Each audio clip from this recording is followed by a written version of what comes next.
So in order to process our customer orders, once we've collected them off the doorstep, we need to go to Kleeneze.net, which is Kleeneze's main homepage, and then we need to go to Distributor Login in the top right corner.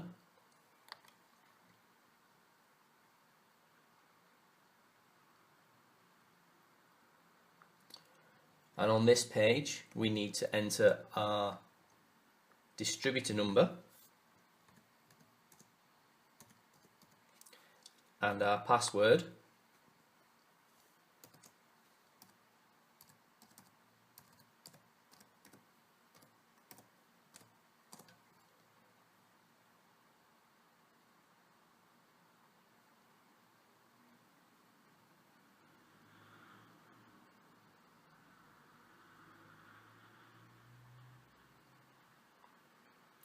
This takes us to what's called the main hub, where we will go to manage your account.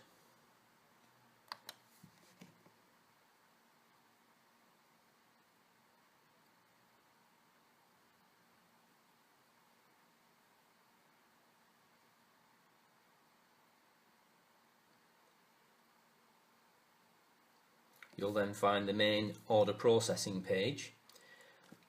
Confirmation that you're in the right places, it says order processing here. Now in our order processing drop down, we've got catalogue orders, which is how we place the orders. That's first most important. Second most important is delivery address. If you're a busy person who's maybe doing Kleeneze in addition to a full-time job, you may want to get your orders delivered to your place of work, subject to your boss's agreement. Or if you don't get your boss's agreement, you may want to get the orders delivered to a family member, and this of course is possible. So we'll just click on delivery address.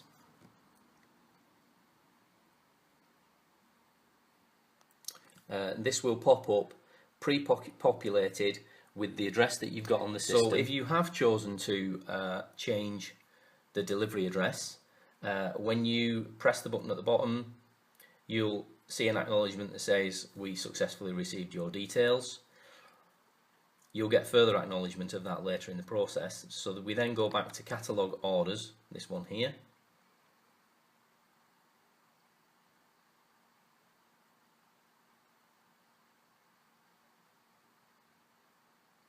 And we come to the main order screen.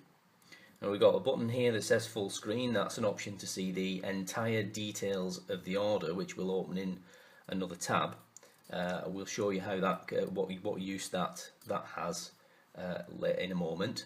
But the key things are product number, and this is the suffix, quantity, and the add to order button, which can be bypassed by hitting the enter key at the right point. So we'll just give you an example. Product number 061 867, suffix 40, which is a sale catalogue, quantity 1. Now when we're in the quantity box, we can hit enter, which is quicker than moving the cursor to the add to the order button. So if I hit enter, this line of green characters confirms the product description of the item that we've ordered and the price.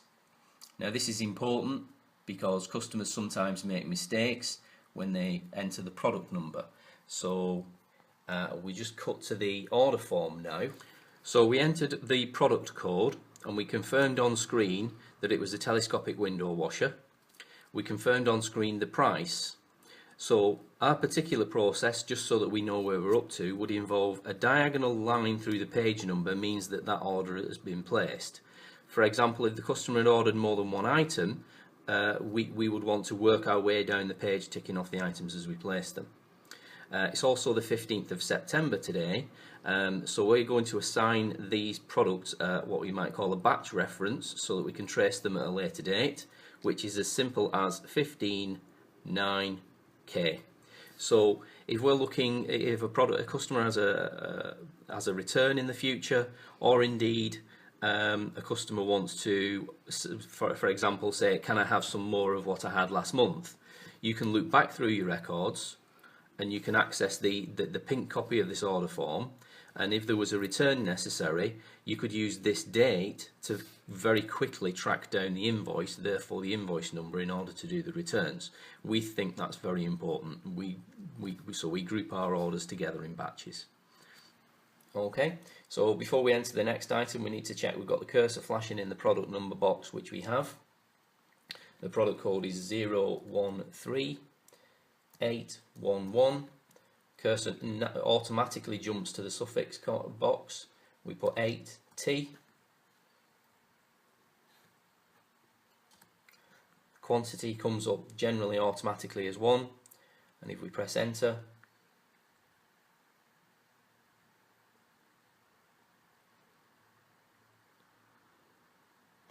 okay, so the product has come up here at the top to confirm that it's now ring snugs and it's $3.99. We can check that against what the customer's written on the order. Next item is 726028 8T. Quantity 1. Enter. Product is no longer available. Okay, now in this particular instance, this catalogue is an older catalogue, so because the product is no longer available, we'll say OK. We know that the customer wants a dustpan and brush set, so what we're going to do is in the search box we're going to type dustpan. Only ever use one word, because if you typed dustpan and brush, it would treat it as a chain and it would restrict the search matches that you would get. And click on the product search button, and we have a long handle dustpan and brush and a conventional dustpan and brush with a newer product code 744409. If we click on it and then press accept, it will transfer it down into the product code box. We don't know the suffix, so in this instance we'll press enter and hope the computer finds one for us. We'll press enter again for one quantity, and the product has come up, dustpan and brush, successfully. It may well be that it's just a different colour of dustpan and brush to the one in the catalogue that the customer saw. It's confirmed that it's $4.99, it's given us the product code. So if we just cut back to the order form now. So we've ticked off, we've got the ring snugs. We had a problem with the dustpan and brush, so we now have a new product code for the dustpan and brush, which is 744409. Doesn't matter what the suffix is, so we're going to cross out that product code because it was unsuccessful, so we'll put the tick on that line and we'll connect that product code to the dustpan and brush. Then we'll add our batch reference, which is 159K, and that we move on to the next order. Our next customer wants 06186740, quantity 1, enter. Now just draw your attention to this. We've got the confirmation bar again with the indoor-outdoor double-sided window washer, but if you look at the product list, it's not on the top line. Despite being the most recently ordered item, it's actually been added to this one because we're now building our order, and two different customers wanted the same item. So what's changed on screen this time is we've got the confirmation up here, but this quantity has changed to 2 and this value has changed to £8.98. And subsequently, if we placed an order, which we will, for a third, we'll get the confirmation line, but somewhere down the list this 2 will turn into a 3. Okay, as you can see, the order is now building quite nicely. We've got £145 worth of orders on screen. We can scroll up and down through the list of things that we have ordered, and as you can see at this point, our current delivery charge will be £5.99. I'm telling you this because it's important. In the first stages, the early stages of your business, your delivery threshold will be £150. Under that, it will cost £5.99. Over that, your delivery will be free. Long term in your business, once you're established, and as applies to us, is 250 threshold.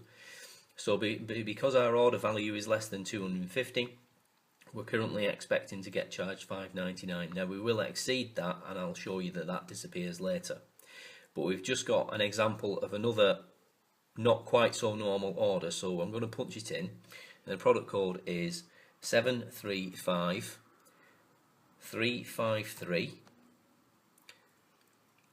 The suffix is ES. That's the Just For You catalogue. Quantity 1, enter.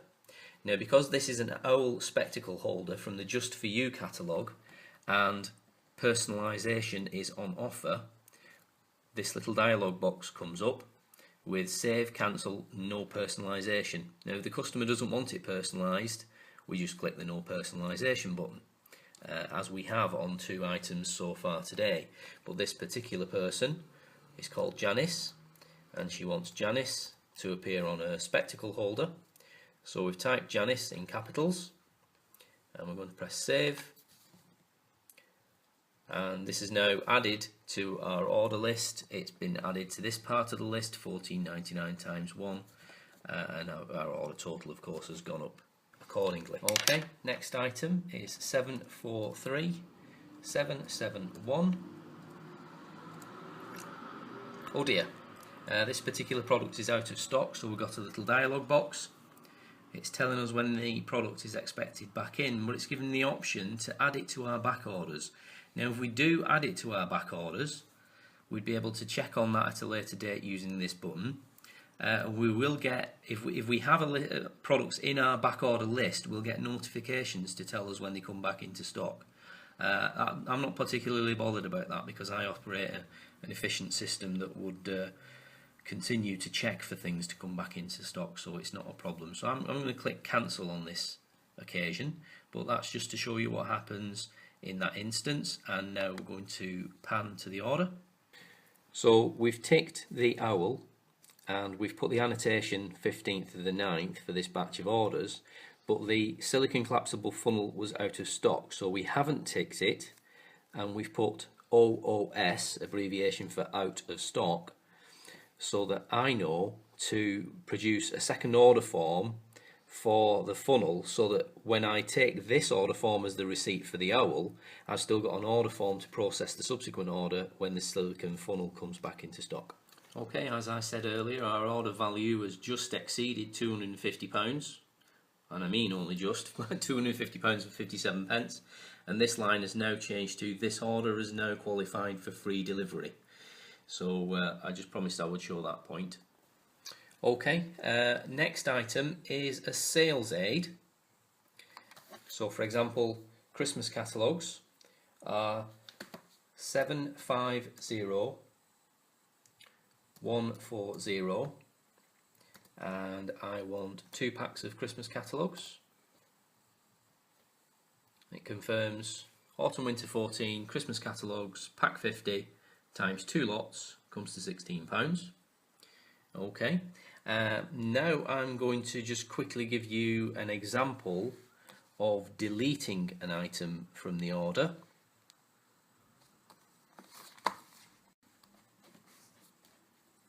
So if we just punch in a false item, 751308, LED plain candles, £19.99. So say we put that in by mistake, or the customer didn't actually want LED plain candles and they put the wrong product code on their order form. We have 2 ways of deleting it. If it's visible on the list and it's only one item, we can press this X link here under the word delete. And by pressing it, you see right now we're on 567. Delete, it's gone from the list and we've gone down to 547. But if, for example, it was further down on the list and we couldn't see it, or we ended up with 3 items of something but we should only have 2, you can actually customize the deletion. So in the case of these Christmas catalogues, for example, I could type 750140, put a 1 in the quantity box, and instead of pressing add to order, which is here, just below it we press deduct from order, and the quantity and value has changed on this line. It's gone from 2 at 16 to 1 at 8. Okay, so we're just at the final stages of placing this order. I happen to know that on our account we have approximately £480 available to spend, so we can just double check that we haven't overspent, for example, by pressing the full screen button. It opens another tab with a full expanded list of our order, and down at the bottom we've got all the statistics including the amount due, which in this case is £447.37. So I know that we can afford this order. So we can, because this is the second tab, we just close it to go back to the original screen. We're happy with the order, so we're now going to accept the order, and we go to the accept the order page, which reminds us what our credit limit is, how many bonus points we're going to earn. I'm just covering up our address for privacy at the moment. It also gives us a chance to enter the customer, how many customer orders make up this order. Kleeneze want to gather that information so that they have an average order value, which is usually £10 to £12 per customer. It's also a chance to book a returns collection, which we can only do once a month, but we would normally do that in week 1 of every period. Everything that's been returned from last period, we'll process it, get the credit, put the items in the box, etc. But that's another subject. Okay, so to complete the order, we just point at the confirm button at the bottom of the screen. Okay, so we get a dialog box saying it's essentially just a confirmation. Do you wish to proceed? Because this order will now be submitted to Kleeneze. We click OK, and this is the important thing you need to check before you log off and walk away from your computer. You need to see order accepted successfully in red. On previous occasions we've experienced team members not pressing that final OK button and then wondering why their order hasn't turned up. You need to get to this stage, order accepted successfully. You usually get an email instantly from Kleeneze to acknowledge the order.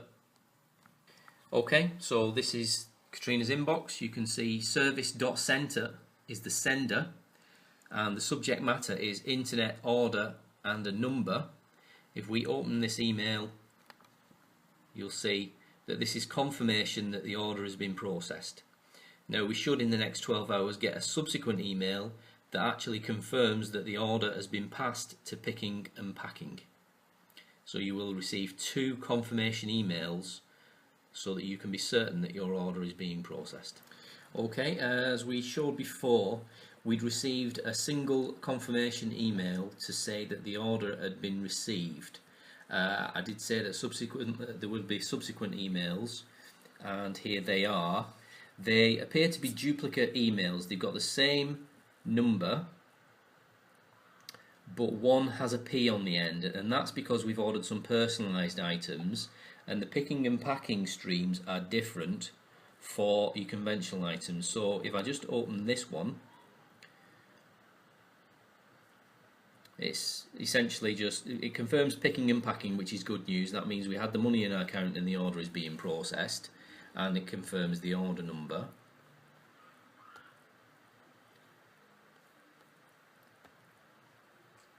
And this one is again confirms picking and packing, same order number with a P on the end. Now here's just a little bit of information. The conventional part of the order will follow the normal 48-hour pattern.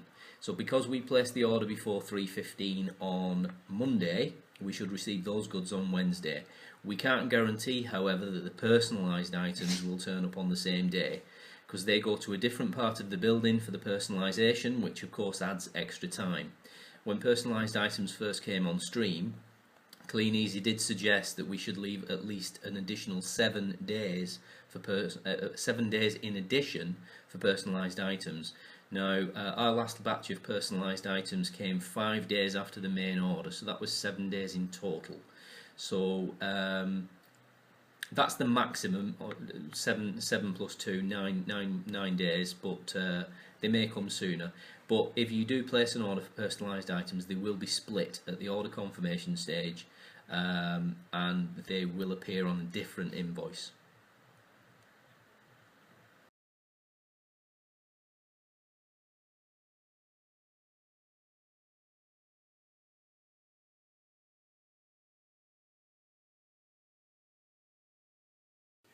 Well, you can calculate that because under normal circumstances, providing your order is placed before 3:15 p.m, it used to be around lunchtime. They've extended it so you can actually collect catalogues in the morning, place the order before the end of the working day, or before 3:15, and it counts. It's 48 hours or 2 working days, this is important, working days, from the day on which you placed your order before 3:15. So for example, if we were to place our order at 2 o'clock on a Wednesday, we would expect delivery between 8 a.m. and 6 p.m. on Friday. You need to bear this in mind because you need to decide, I'm going to work from home, for example, on the day that you're expecting your parcels. Now that varies slightly when you consider the weekend. So for example, if you move that forwards and you place your order at 2 p.m. on Thursday, you would then expect your order on Monday. If there's a bank holiday, you simply add one day to the weekend. So on a bank holiday weekend, if you placed your order on a Thursday, you wouldn't get your goods till Tuesday.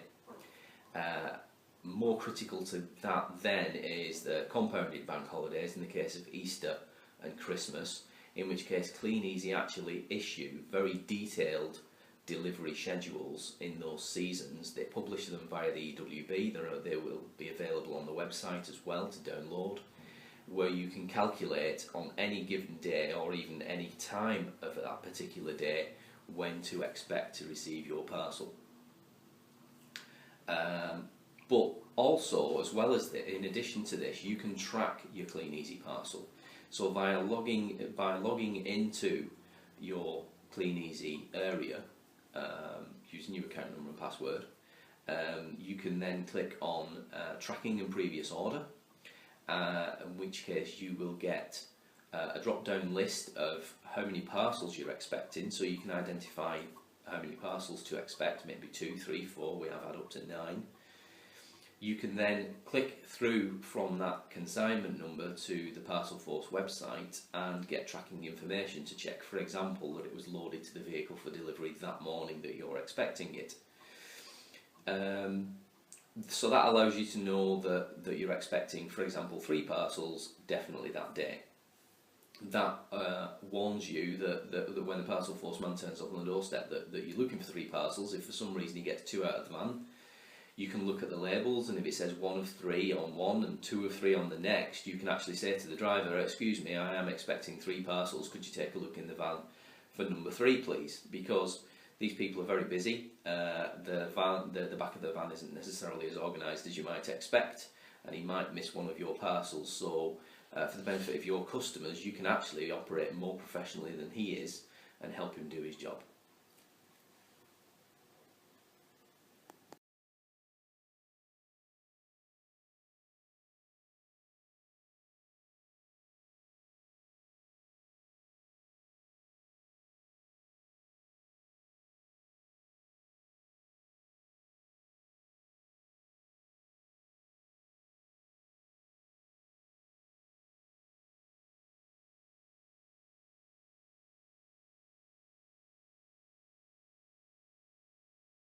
Well, number 1, you have to be organised, and we've spoken about organising your Kleeneze emails into various locations. When expecting a parcel, you've got 48 hours to, well, you've got probably 24 to 36 from the invoice being emailed to you during that period, to then print it off and have it ready for when the box arrives. We recommend this because you've got a comprehensive list of the items that you've been charged for, and therefore you want to make sure that you've received. So be organised, have a pen and an invoice ready. Number 2, open the parcels carefully, because in a few circumstances a parcel could be damaged, goods could be lost, so we recommend that you inspect and open your parcels carefully. You don't have to do this on the doorstep. You can report packing errors within, I think, 24-48 hours of the arrival of the parcels. If you need to ring the service centre to report a packing error, they will explain in great depth what information they need from you and what periods you have to wait before goods can be credited if they're missing. And apart from that, you just need to follow me and I'll show you. Okay, as we said earlier, be organised.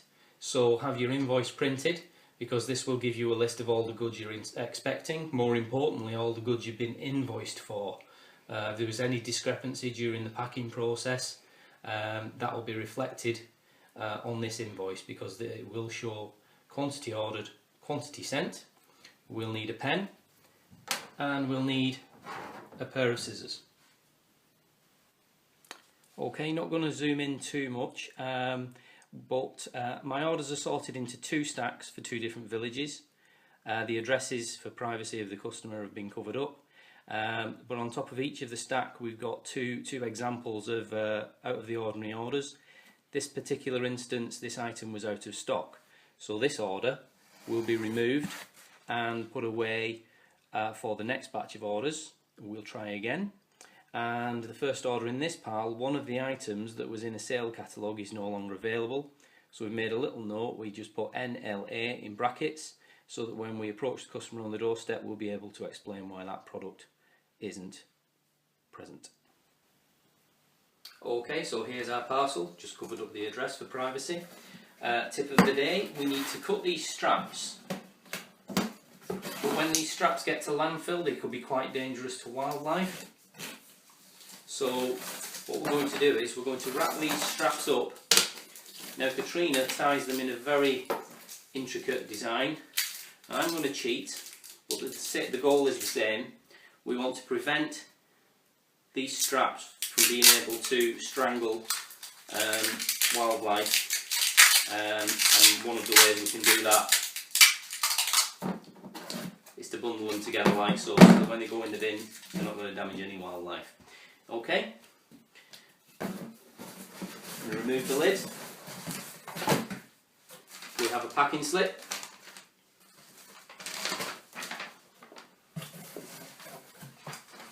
Okay, as you can see we've got the items listed. We can pack at a pinch, pack our parcels using this as a check guide, but the invoice does supersede it, because the invoice itemises specifically what we've been charged for and therefore what we're expecting. This top corner is the pre-printed returns label specific to your account, and when all is finished, I'll just display, we should remove this and retain it should we need it for any future returns. So we have a little wallet with those in for the future. Okay, so that's separated now. Packing slip. Now you can painstakingly remove the tape, or you can just slash through it like I do to expose the parcels and be ready to pack the goods.